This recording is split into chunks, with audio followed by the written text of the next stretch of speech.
పేరిట ఆధ్వర్యంలో పెద్ద ఎత్తున మహాధరణ పిలుపునివ్వడం జరిగింది. అసలు ప్రధానంగా ఉపాధ్యాయుల సమస్యలు ఏమున్నాయి, ఈ ప్రభుత్వం ఎందుకు నిర్లక్ష్యం వహిస్తుంది? మరి తపస్సులో ఈరోజు ధర్నాకు అన్ని 33 జిల్లాల నుంచి చాలామంది ఉపాధ్యాయులు వచ్చిండ్రు. ప్రధానంగా రేవంత్ రెడ్డి గవర్నమెంట్ వచ్చినాక మేము పిఆర్సీ అయితేనేమి 6 డిఏలన్నీ పెండింగ్లు ఉన్నాయి, ఇవన్నీ గెలిచిన త్వరలోనే ఇస్తామని చెప్పిండు. కానీ ఇప్పటివరకు ఏ హామీ నెరవేర్చలేదు. మరియు నెరవేర్చకపోగా టీచర్స్ అలా ఏదో మంచి కంఫర్ట్లో ఉన్నట్టు కూడా నిన్న మొన్న మీడియాలో కూడా మాట్లాడుతున్నాడు. అది తప్పు సార్. చాలా టీచర్స్ కూడా రకరకాల అవస్థలో ఉన్నారు. వాళ్ళకు వచ్చే శాలరీస్ ఇప్పుడు పెరుగుతున్న ఖర్చులకు సరిపోవు. కాబట్టి మీరు గౌరవ ముఖ్యమంత్రిగా వారికి మీరు మంచి పెద్దన్నలాగా ఉండి మాకు మంచి పిఆర్సీ ఇస్తూ మాకు 6 డిఏలు ఇస్తూ మమ్మల్ని ఎంకరేజ్ చేయవలసిందిగా మనస్ఫూర్తిగా గౌరవ ముఖ్యమంత్రి కోరుతున్నాం. సరే, ఒకసారి చూడండి, ఒక పక్క మీరు విద్యారంగంలో ఎన్ని సమస్యలను మాట్లాడుతుంటే సీఎం దగ్గర విద్యాశాఖ ఉంది. ఆయన కొత్తగా విద్యా కమిషన్ అమలు చేశాడు. ఆ మధ్య ఏర్పాటు చేసి స్కిల్ఫుల్ ఉపాధ్యాయులు లేరు, తీసేయాల్సిన అవసరం వస్తుంది అంటూ కూడా వాళ్ళకి రిపోర్ట్ వచ్చింది. ఆ మధ్య మాట్లాడడం జరిగింది. మీకు ఇన్ని సమస్యలు ఉంటే మీలోనే స్కిల్ లేదంటూ కూడా మాట్లాడతారంటే మీరు ఎట్లా చూస్తారు? అది తప్పండి. స్కిల్ అంటే మేము డిఎస్సి ద్వారా సెలెక్ట్ అయినామండి. 1000 మంది రాస్తే 100 మంది కూడా ఉద్యోగాలు వచ్చినాయి. మేము ఉస్మాన్ యూనివర్సిటీలో ఎంఎస్సి మ్యాచ్ చేసినామండి.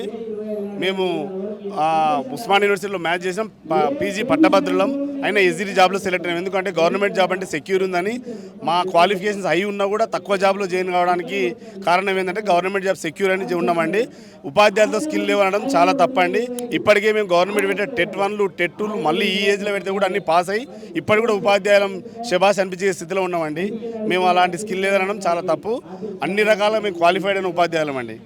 ఇంకొక మాట చెప్పండి, మీరు ఒక ఉపాధ్యాయుడిగా ఇటీవల విద్యార్థులు కానీ నిరుద్యోగుల గురించి కానీ మాట్లాడే భాష, సీఎం మాట్లాడే భాష ఎట్లా చూస్తారు? కొంతమంది నిరుద్యోగులు రోడ్డు ఎక్కి ధర్నాలు చేస్తుంటే ఎండిని తాగమని మాట్లాడటం, తర్వాత ఈ మధ్య కాలంలో ఆయన సొంతంగా సీఎంఏ మాట్లాడుతూ వాళ్ళకి ఇంజనీరింగ్ స్టూడెంట్స్ మొత్తం క్రిమినల్ బేస్డ్ స్కిల్స్ లేవని మాట్లాడతారు. దాన్ని ఎట్లా చూస్తారు? ఇట్లా మాట్లాడవచ్చు, దాన్ని మీరు ఎట్లా చూస్తారు ఒక ఉపాధ్యాయుడు?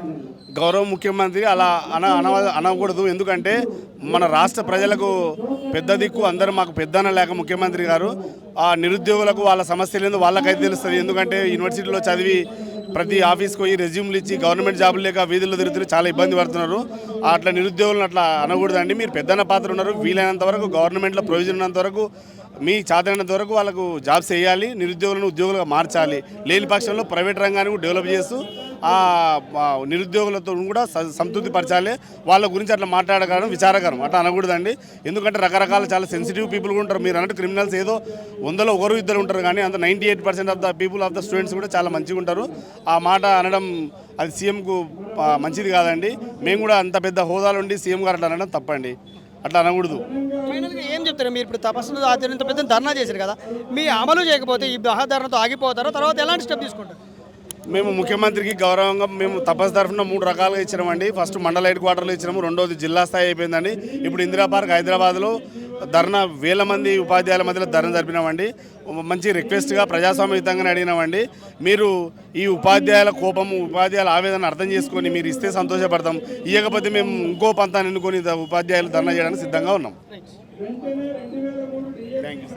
చెప్పండి అన్న, మీరు ఉపాధ్యాయులు, మీరు తయారు చేసే విద్యార్థులు దేశ భవిష్యత్తుకి నాందని ఎవరైనా చెప్తుంటారు. కానీ సీఎం రేవంత్ రెడ్డి ఇటీవల మాట్లాడుతూ ఈ ఇంజనీరింగ్ స్టూడెంట్స్ కానీ వీళ్ళంతా క్రిమినల్ వేస్ట్ అని మాట్లాడుతున్నారు. మీరు తయారు చేసే విద్యార్థుల ఉద్దేశించే మాట్లాడారు. దాన్ని ఎట్లా చూస్తారు? కానీ మన సర్వేపల్లి రాధాకృష్ణన్ తెలుసు మనందరికీ, టీచర్ అతను ఒకటి చెప్పాడు, నేటి పౌరులే నేటి బాలలే రేపటి పౌరులని ఆ సిద్ధాంతాన్ని గట్టిగా నమ్ముతాం. ఒక విద్యాశాఖ మీద ఒక ఉపాధ్యాయునిగా నేను చెప్తున్నా, విద్యార్థులు అలా కావడానికి కారణం ఒక్క ఉపాధ్యాయుడే కాదు, వాళ్ళు తీసుకున్న ప్రభుత్వ నిర్ణయాలు. అలా ఉన్నప్పుడు ఒక పెద్ద స్థాయిలో ఉన్న ఒక మంత్రి ప్రజలను మార్పు చెందేటటువంటి మాటలు మాట్లాడాలి. ఏంటంటే అలా మనము వ్యసనాల వైపు వెళ్ళొద్దు అని ఒక ఆదర్శమైన మాటలు ఇవ్వాలి. కానీ మీరు క్రిమినల్స్ అంటే వాళ్ళు ఇంకా ఉగ్రవాదులుగా తయారయ్యే అవకాశం ఉంటుంది, సమాజంలోకి చెడు వెళ్ళే అవకాశం ఉంటుంది. కాబట్టి నేను ఇలాంటి అంశాలని ముఖ్యమంత్రి స్థాయిలో మేము అస్సలు స్వాగతించము, మేము ఖండిస్తున్నాము. మీకు అలా కారణం ప్రభుత్వం తీసుకుంటున్న నిర్ణయాలే. ఇప్పటికి కూడా మీరు విద్యార్థులకు కావాల్సిన ఫీజు రియంబర్స్మెంట్లు కానీ, ఉపాధ్యాయులకు ఇవ్వాల్సిన పేమెంట్లు డిఏలు కానీ, పిఆర్సీలు కానీ ఇవ్వకుండా, అందులో నాణ్యత లేకుండా చేసి విద్యార్థులకు కావడానికి మీ నిర్ణయాలే కారణం. ఇప్పటికైనా విద్యార్థుల రియంబర్స్మెంట్ ఇవ్వండి. ప్రభుత్వాలను వాటి యొక్క లోపభూష్టమైన ఇంజనీరింగ్ కాలేజీలు మూయండి. వాళ్ళే కాలేజీలు ఉంటాయి, వాళ్ళే స్టాఫ్ ఉండదు, వాళ్ళే విద్యార్థులు పాఠాలు చెప్పరు. ఇలా విద్యార్థులు మమ్మల్ని, మా తల్లిదండ్రుల్ని ఆ విధంగా అనడం నేను ఖండిస్తున్నాను. ఎందుకంటే ఒక ఇంజనీరింగ్ కాలేజీలో అంతర్జాతీయ స్థాయిలో ప్రమాణాలు ఉంటేనే పర్మిషన్ ఇవ్వాలి. దానికి కారణం ఈ ప్రభుత్వాలే. కాబట్టి మీరేమో ప్రభుత్వాలే కారణం, ప్రభుత్వ విధానాలు బాగలేదంటారు.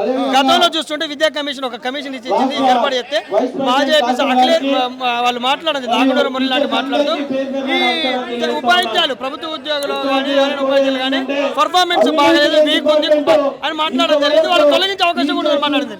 అయితే పర్ఫార్మెన్స్ బాగాలేదు అన్నప్పుడు రిక్రూట్మెంట్ లో మేము అన్ని ఎంట్రన్స్లలో గెలిచి మెరిట్ ఉన్నటువంటి ఉపాధ్యాయులే అందరూ, ప్రతి టీచర్ కూడా మెరిట్ తోటి ఉండాలి. కానీ మీరు కరెక్ట్ సూపర్విజన్ ఇవ్వకపోవడం, పనిష్మెంట్ సూపర్విజన్ లేకపోవడం, విద్యా మంత్రి కానీ విద్యాంలో అధికారులు కానీ సరైన గైడ్లైన్స్ ఇవ్వకపోవడం, అవన్నిటి వల్లనే ఇలాంటి ప్రమాదాలు జరగడానికి అవకాశం ఉంది. కాబట్టి ముఖ్యమంత్రి ఇప్పటికైనా విద్యాశాఖను ప్రక్షాళన చేయాలి, కొత్త చట్టాలను తీసుకురావాలి. ఉగ్రవాదులను పెడదారిన పట్టిన వాళ్ళు కూడా మంచి దారిలో వచ్చే మాటలే మాట్లాడాలి. కానీ ఆ విధంగా ఆత్మస్థైర్యాన్ని కోల్పోయే మాటలు అస్సలే మాట్లాడొద్దు. ఈ విధంగా నేను కోరుకుంటున్నాను.